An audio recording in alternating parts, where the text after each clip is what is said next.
you can see that it's much cooler here and it's darker as well. So in the back half of the property that we've been more actively restoring, the cows have been out of this area for a much longer period of time, and we've actually come in and we've started to plant some different trees.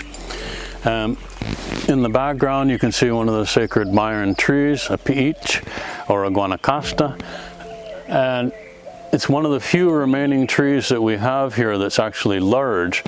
Most of the forest in this area would have been large trees like that originally, but then it was cut for cow agriculture, and a lot of times the loggers will approach the farmers and say, oh, I'll take all your wood and give you a certain amount of money, and the farmers are quite happy. Oh yeah, I get a little bit of money to clear the forest, and then I can put cows on it.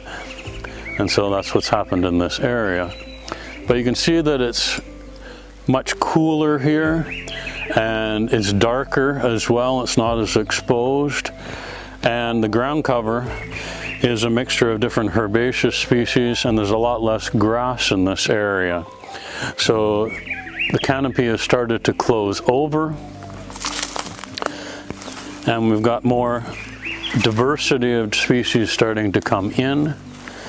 And although it's not completely closed in, you can see that the ground is fairly shaded now, and that we've got a fair bit of leaf material on the ground.